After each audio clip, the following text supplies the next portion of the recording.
sight of wonder and awe. The newest offering from the House of Ashur. Never before witnessed upon the sands of the arena.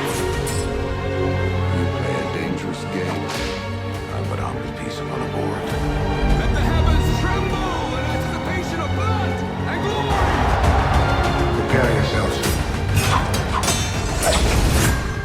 Why do you fail? Because I stand unworthy! The arena is back, and it's bloodier than ever. Welcome to my brief Spartacus House of Ashur review. If you find yourself itching for a bloody new adventure filled with sword-clashing combat, beautifully conniving young women, sex, and glory, then House of Ashur is the perfect stop. This new take on the legendary franchise poses the question, what if Ashur survives his encounter with the rebels on Mount Vesuvius? Within the first few minutes of the episode, we can see Ashur standing in a pit of sludge and filth, very much like the one Spartacus and his friend Varro would share after Spartacus' slights against his doctorate. Ashur is visited by a specter, an apparition of sorts, which confronts him with the horrors of the life he led, yet offering him one last chance at a new fate. He awakes in bed with two servants, believing it to have all been a dream. He rises from his bed, Dominus.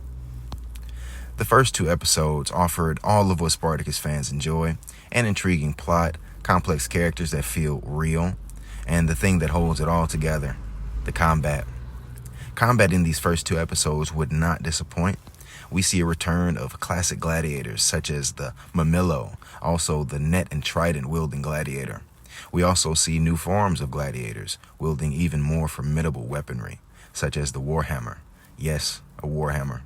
The choreography seems to have also been bumped up to 11. The camera sits on the action far more. It feels more real, less edited. This isn't even a dish at previous seasons, but more of a praise towards Stephen DeKnight and his team for upping their game. Gladiators strike at one another, and the strikes feel weighty and real. They don't slash wildly like brutes, but with clear intent and trained techniques. I don't know who these stunt people are, but some of the arena fights have literally already had me up on my seats, and it's only the first two episodes. Expect plenty of heart-beating and thudding, testosterone-fueled, glory-driven action in this series.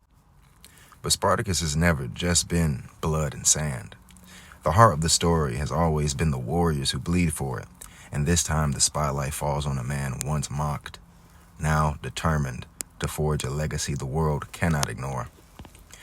Spartacus has always been about men shaped by suffering, and House of Ashur takes that to its darkest conclusion.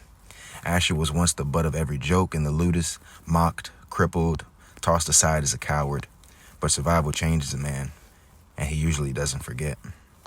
Now free and elevated to Dominus, Ashur isn't chasing redemption. He's chasing legacy, respect, a name carved into the bones of Rome.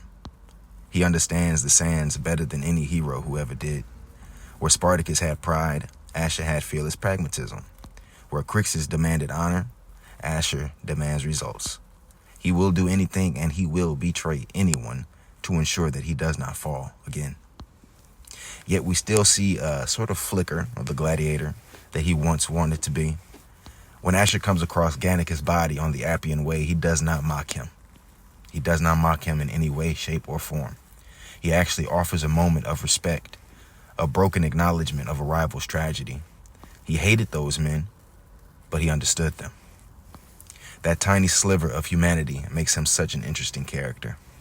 And it seems that House of Ashur isn't rewriting his character, but revealing him.